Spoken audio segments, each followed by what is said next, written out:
নমস্কাৰ মৰমৰ ছাত্ৰ ছাত্ৰীসকল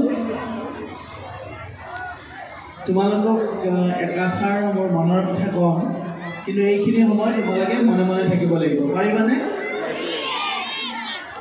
মনে মনে থাকিবানে ঠিক আছে আজি আমাৰ এই নাগাবন্ধা মাধ্যমিক বিদ্যালয়ত আয়োজিত সাংস্কৃতিক অনুষ্ঠানৰ উদ্বোধন ৰাখি যে সভা আয়োজন কৰা হৈছে এই সভাত উপস্থিত থকা নগাবন্ধা গৰৈমাৰী বৃহত্তৰ অঞ্চলৰ মোৰ শ্ৰদ্ধাৰ ৰাইজ নগাবন্ধা গৰৈমাৰী জ্যেষ্ঠ নাগৰিক সচেতন মঞ্চৰ সন্মানীয় সভাপতি সম্পাদক ডাঙৰীয়া বিমুখী কৰ্মকৰ্তাসকল নগাবন্ধা ছেকেণ্ডাৰী স্কুলৰ বিদ্যালয়ৰ পৰিচালনা আৰু বিকাশ সমিতিৰ সন্মানীয় সভাপতি ৰহমান ডাঙৰীয়াক প্ৰমুখ কৰি সন্মানীয় সভ্যসকল এই বিদ্যালয়ৰ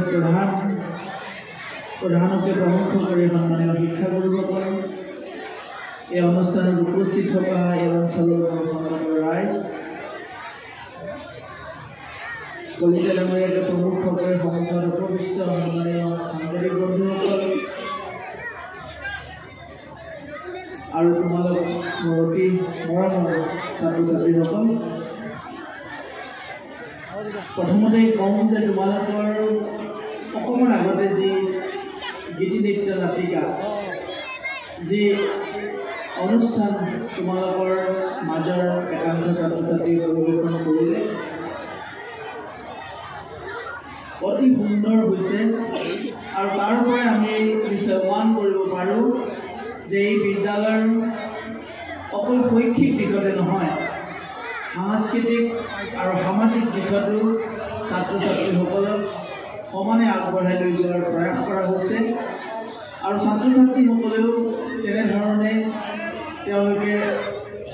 তেওঁলোকৰ প্ৰতিভা বিকাশ কৰি এই অঞ্চলতে নহয় আমাৰ জিলাখনত বা আমাৰ ৰাজ্যখনত সুনাম কঢ়িয়াবলৈ সক্ষম হৈছে তাৰ বাবে আমাৰ বিদ্যালয় কৰ্তৃপক্ষ বিদ্যালয়ৰ পৰিচালনা সমিতিৰ সভ্য আৰু সন্মানীয় অভিভাৱক অভিভাৱিকাসকল আপোনালোক কৃতজ্ঞতাৰ পাত্ৰ শ্ৰদ্ধাৰ পাত্ৰ আপোনালোকৰ চেষ্টা আপোনালোকৰ ত্যাগ অবিহনে এয়া সম্ভৱ নহয় আপোনালোকে এই বিদ্যালয়খন এক সুন্দৰ প্ৰাণৱন্ত বিদ্যালয় হিচাপে জীয়াই ৰাখিছে আৰু ইয়াৰ গুণ গৰিমা সকলোফালে সকলো দিনতে সুবাসিত হৈ আছে আমি সকলোৱে সেয়া নিশ্চয় জানো আৰু আজিও এই সাংস্কৃতিক যে অনুষ্ঠান আপোনালোকে আয়োজন কৰিছে ইয়াতে ছাত্ৰ ছাত্ৰীসকলে সুন্দৰভাৱে তেওঁলোকে পৰিৱেশন কৰিব পাৰিছে মই আশা কৰিম বিদ্যালয়ৰ এনে যি উত্তৰ জয়যাত্ৰা এই আগন্তুক দিনত অব্যাহত থাকিব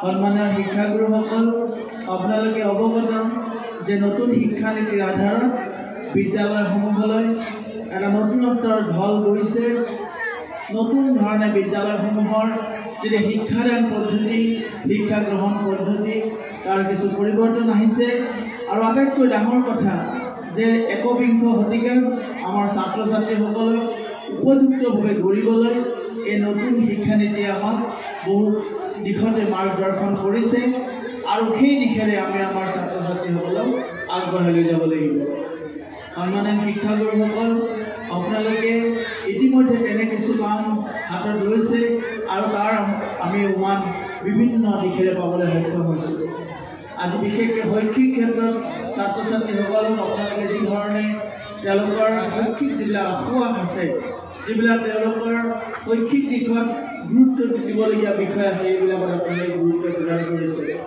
আজি আমাৰ ছাত্ৰ ছাত্ৰীসকলে বৰ্তমান সময়ত তেওঁলোকে অকল পুথিগত জ্ঞান লাভ কৰিলে নহ'ব তেওঁলোকে কৌশলগতভাৱেও দক্ষতাপূৰ্ণ হ'ব লাগিব আৰু সেইকাৰণে আপোনালোকে দক্ষতাপূৰ্ণ শিক্ষা দিয়াৰ ক্ষেত্ৰতো আগভাগ লৈছে আমাৰ এইখন বিদ্যালয়ত তেনে ভকেশ্যনেল এডুকেশ্যন দিয়াৰ আমাৰ ইনষ্ট্ৰাক্টৰো আছে আৰু আপোনালোকে তেনে ব্যৱস্থা লৈছে মই নিশ্চিত যে আমাৰ ছাত্ৰ ছাত্ৰীসকল তেনেধৰণে উপকৃত হৈছে বা আগন্তুক দিনত উপকৃত হ'ব মৰমৰ ছাত্ৰ ছাত্ৰীসকল, তোমালোকে এই কথাটো নিশ্চয় বুজিব পাৰিছা যে বৰ্তমান সময়ত আমি অকল জ্ঞান লাভ কৰিলে নহ'ব। জ্ঞান মানে অকল পুথিগত জ্ঞানতে সীমাবদ্ধ হৈ থাকিলে নহ'ব। এতিয়াৰ শিক্ষাত আমি কৌশলগতভাৱেও পাৰদৰ্শী হৈ উঠিব লাগিব। কৌশলী ছাত্ৰ ছাত্ৰীসকলেহে তেওঁলোকৰ কেৰিয়াৰত সফল হ'ব পাৰিব। জীৱন আৰু জীৱিকা তেওঁলোকৰ সুচল কৰি তুলিব পাৰিব। জীৱনত সফল আৰু সুখী হ'ব পাৰিব। এইকাৰণে কৈছোঁ যে একবিংশ শতিকাৰ স্কিল বুলি কোৱা হয়, দক্ষতা বা কৌশলৰ কথা কোৱা হয়। সেই কৌশল বা দক্ষতা আমি সকলোৱে আয়ত্ত কৰিবৰ কাৰণে যত্ন কৰিব লাগিব। কিবা নহয় কিবা দিশত আমি দক্ষতাপূৰ্ণ হৈ নিজকে এতিয়াৰ যি সমাজ, এই সমাজত একোগৰাকী সম্পদ হিচাপে জিলিকি উঠাৰ কাৰণে যত্ন অব্যাহত ৰাখিব লাগিব। আজি এতিয়া আমাৰ এই বিদ্যালয়ত সাংস্কৃতিক অনুষ্ঠানৰ আয়োজন কৰা হৈছে। আমি ইয়াতে সীমাবদ্ধ হৈ থাকিলে নহ'ব। আমাৰ যিসকল ছাত্ৰ ছাত্ৰী যথাযথভাৱে নাটকত ভাল, নাচত ভাল, গানত ভাল, তেওঁলোকে অভিনয়ত ভাল, তেওঁলোকে সেই দিশটোত গুৰুত্ব প্ৰদান কৰিব লাগিব।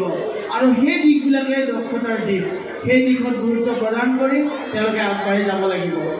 অকল এটা চাকৰি পাম বুলিয়ে যদি আমি ৰৈ থাকোঁ, তেতিয়াহ'লে কিন্তু আমাৰ কাৰণে জীৱনটো বোজা হ'ব পাৰে। সেয়া আমি সকলোৱে দেখিছোঁ। মৰমৰ ছাত্ৰ ছাত্ৰীসকল, তোমালোকে কিন্তু নিজকে তেনেকৈ প্ৰস্তুত কৰিব লাগিব। আজিৰ দিনটোত এতিয়া তোমালোকে যি এখন সুন্দৰ নাটক মঞ্চস্থ কৰিছা, তাত তোমালোকে বিভিন্ন ধৰণে তোমালোকৰ পাৰদৰ্শিতা প্ৰকাশ কৰিছা। আৰু পাৰদৰ্শী ব্যক্তিসকলেহে সমাজত জিলিকি উঠিব পাৰিব। সমাজৰ কাৰণে তেওঁলোক বোজা নহয়, তেওঁলোক সমাজৰ কাৰণে সম্পদ হ'ব। আমি কোনেও বোজা হ'ব নিবিচাৰোঁ। প্ৰত্যেকে আমি সমাজৰ একোগৰাকী প্ৰয়োজনীয় ব্যক্তি হিচাপে জিলিকি উঠিব বিচাৰোঁ।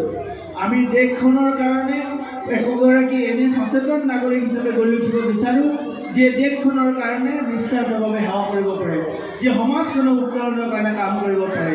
আজি গৰৈমাৰী নাগাবন্ধা যি বৃহত্তৰ সমাজ আছে, ৰাইজ আছে, তাৰ যি উদ্যোগী অনুষ্ঠানসমূহ আছে, সকলোৱে তেনে কিছু প্ৰয়াস কৰি থকা আমাৰ পৰিলক্ষিত হৈছে। আমি সকলোৱে হাত উজান দিলেহে সমাজখন আগবাঢ়ি যাব। আজিও আমাৰ সমাজখনত ভাবিব নোৱাৰাকৈ কিছু অন্ধবিশ্বাস, কিছু কুসংস্কাৰে বাস কৰি আছে। আমি এইবোৰ নোহোৱা কৰিব পাৰিব লাগিব। আৰু সেই নোহোৱা কৰা যি মানসিকতা, সেই মন গঢ় লৈ আমাৰ বিদ্যালয়ৰ এই প্ৰাৰম্ভিক স্তৰতে আমাৰ ঘৰখনৰ পৰা যি আমি শিক্ষা লাভ কৰোঁ, সমাজখনৰ পৰা যি শিক্ষা লাভ কৰোঁ, সেই শিক্ষাই আমাক জীৱনটোত নিৰ্ণায়ক ভূমিকা লয়। গতিকে আমি সৰুৰ পৰা এনে কিছু ব্যক্তি হিচাপে নিজকে গঢ়িব লাগিব, যি মূল্যবোধেৰে সেই ব্যক্তি তেওঁলোকে সমাজখনৰ কাৰণে কাম কৰা ব্যক্তি হয়। তেওঁলোক মূল্যবোধেৰে তেওঁলোকৰ জ্ঞান গৰিমা সমাজখনৰ উত্তৰণৰ কাৰণে প্ৰয়োগ কৰিব পৰা ব্যক্তি হয়। যি ব্যক্তিয়ে সমাজখনৰ স্বাৰ্থত নিজে আত্মবলিদান দিব, নিজে সমাজখনৰ স্বাৰ্থত ত্যাগ কৰিবলৈ সদায় প্ৰস্তুত থাকে। আৰু সেই ধৰণৰ মূল্যবোধ আমি সৰুৰ পৰা আমাৰ মনত, আমাৰ চিন্তাত, আমাৰ কাৰ্যত ইয়াক আমি অংগাংগী হিচাপে গঢ়ি তুলিব লাগিব।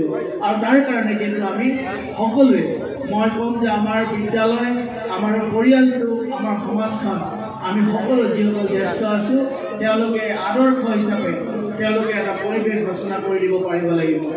আজি সমাজত তেনে ব্যক্তিৰ বহু প্ৰয়োজন হৈছে। আমি কিছু সৰু সৰু কথাতে আমাৰ দ্বন্দ্ব সৰিয়াল হয়, সৰু সৰু কথাতে আমি ইজনে সিজনৰ প্ৰতি আমি এটা বেলেগ ধৰণৰ এটা প্ৰতিক্ৰিয়া প্ৰকাশ কৰোঁ। আমাৰ ভাতৃত্ববোধ, আমি ভাল পোৱা, আমাৰ মৰম চেনেহ, জ্যেষ্ঠজনৰ প্ৰতি সন্মান, কনিষ্ঠজনৰ প্ৰতি মৰম আদৰ, এইবোৰ যেনিবা কমি আহিছে। এইবোৰ কিন্তু সমাজৰ পৰা নোহোৱা হ'লে সমাজখনে কিন্তু সুবাদে আগবাঢ়িব। গতিকে আমি সমাজখনৰ স্বাৰ্থত, দেশখনৰ স্বাৰ্থত সেই গুণবোৰ আমাৰ ছাত্ৰ ছাত্ৰীসকলৰ মনত সৰুৰ পৰাই গঢ় দিব লাগিব। তেনে বীজ আমি ৰোপণ কৰিব পাৰিব লাগিব, প্ৰকৃতিক ভাল পোৱাৰ বীজ। আজি এতিয়া আমি প্ৰকৃতিক ভাল পোৱাৰ যিটো দিশ, আজি আমি বজাৰে সামাৰে দেখিছোঁ যে অপ্ৰয়োজনীয়ভাৱে প্লাষ্টিকৰ ব্যৱহাৰ কৰি আমি আমাৰ মাটিৰ গুণাগুণি নোহোৱা কৰি পেলাইছোঁ। আমাৰ জলাশয়বোৰ আমাৰ লাহে লাহে নোহোৱা হৈ আহিছে। মাছ কাছৰ যি তেওঁলোকৰ বাসস্থান, সেইবোৰ নোহোৱা হৈ আহিছে। আমাৰ প্ৰকৃতিৰ প্ৰতি ভাবুকি আহিছে। এইবোৰ নোহোৱা কৰিবলৈ হ'লে আমাৰ মনত প্ৰকৃতিৰ প্ৰতি ভাল পোৱা ভাৱ সৰুৰ পৰা জাগ্ৰত হ'ব লাগিব। মৰমৰ ছাত্ৰ ছাত্ৰীসকল, তোমালোকৰ প্ৰতি মোৰ এয়াই গুহাৰি যে তোমালোকে প্ৰকৃতিক ভাল পোৱা, নিজৰ দেশখনক ভাল পোৱা, সমাজখনক ভাল পোৱা। শিপাৰ কথা পাহৰি নাযাবা। আজি এই যিখন বিদ্যালয় ইয়াত এই পবিত্ৰ অনুষ্ঠান ইয়াত গঢ় দিছে, এইখন গঢ় দিওঁতে এটা সময়ত এই অঞ্চলৰ আমাৰ সন্মানীয় মণিকী সেই পুৰণা ব্যক্তিসকলে যথেষ্ট কষ্ট কৰিছিলে। হয়তো তেওঁলোকে কান্ধত বা লৈ আহিছিলে, কাঠ লৈ আহিছিলে, ইয়াত ঘৰটো নিৰ্মাণ কৰিছিলে। ইয়াত ভেটিত মাটি যেতিয়া দিছিলে তেওঁলোকে নিজে শ্ৰম কৰি মাটি দিছিলে। আজি আমি এখন সুন্দৰ এনেকুৱা বিদ্যালয় পাইছোঁ। এই যে আমাৰ শিপাৰ লগত সংযোগ, এইটো তোমালোকে পাহৰিলে নহ'ব। সমাজখনৰ প্ৰতি কৰণীয় যিটো দায়বদ্ধতা, এইটো পাহৰিলে নহ'ব। আমি বহুতে এটা সময়ত যেতিয়া প্ৰতিষ্ঠিত হওঁ, সমাজখনৰ প্ৰতি আমি এটা সমাজখনৰ প্ৰতি আমি যি ধৰণে সমাজখনৰ প্ৰতি আমি দিব লাগিছিলে সেই ধৰণে নিদিওঁ। সমাজখনৰ পৰা আমি নিজকে নিলগাই ৰাখোঁ, সেইটো হ'ব নালাগে। য'ৰ পৰা আহিছোঁ সেই সমাজখনৰ প্ৰতি আমাৰ মৰম চেনেহ থাকিব লাগিব। সেই বিদ্যালয়খনৰ প্ৰতি আমাৰ মৰম চেনেহ থাকিব লাগিব। আজি নাগাবন্ধা আমাৰ ছেকেণ্ডেৰী বিদ্যালয় বহু প্ৰাক্তন ছাত্ৰ ছাত্ৰী ওলাই গৈছে। তেওঁলোকে বিদ্যালয়খনৰ প্ৰতি মৰম চেনেহ ৰাখিব পাৰিব লাগিব। বিদ্যালয়খনক আগবঢ়াই লৈ যাবৰ কাৰণে তেওঁলোকেও যথেষ্টখিনি কৰিব পাৰে আৰু সেয়া কৰি আছে, নকৰা নহয়। কিন্তু আৰু আমি হয়তো সকলোৱে মিলি বিদ্যালয়খনক আন্তঃগাঁথনিৰ ক্ষেত্ৰতেই হওক বা অন্যান্য ক্ষেত্ৰতে হওক আমি আগবঢ়াই লৈ যাব পাৰোঁ। অকল মই আমাৰ বিদ্যালয়খনৰ কথা কোৱা নাই, সকলো সামাজিক অনুষ্ঠানৰ ক্ষেত্ৰত এই কথাখিনি খাটে। মৰমৰ ছাত্ৰ ছাত্ৰীসকল, তোমালোকক মই কেইটামান সৰু সৰু শব্দ কওঁ। এই শব্দকেইটা কিন্তু মই ভাবোঁ তোমালোকে নিজৰ জীৱনত যদি তোমালোকে অংগাংগী হিচাপে কৰি ৰাখা, তোমালোকৰ জীৱন মধুময় হৈ পৰিব। এটা হ'ল যে আমি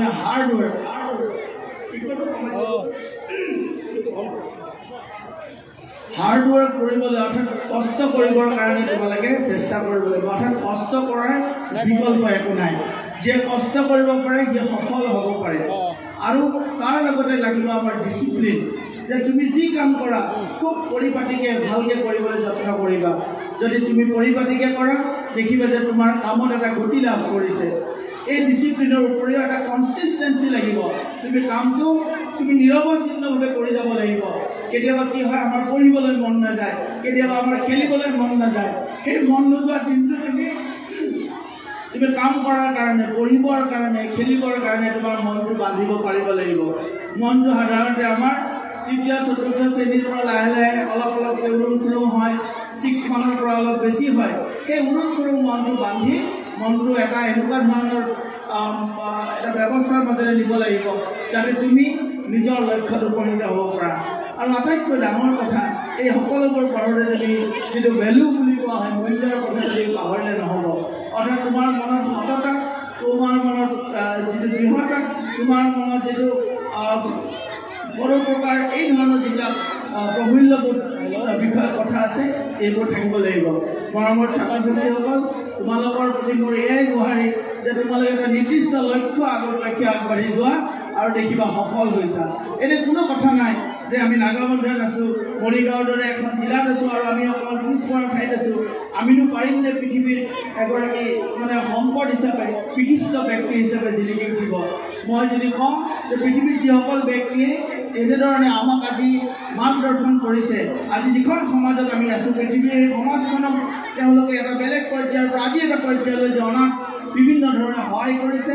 কি বিজ্ঞান হওক, কি প্ৰযুক্তিবিদ্যা হওক, কি সামাজিক ক্ষেত্ৰ হওক, কি অৰ্থনীতি হওক, এই সকলোত যিসকলে নেতৃত্ব প্ৰদান কৰিছে, সেই সকলোবিলাক ব্যক্তিৰ বেছিভাগে আমাৰ দৰে এনেকুৱা ঠাইৰ পৰা ওলাই যোৱা।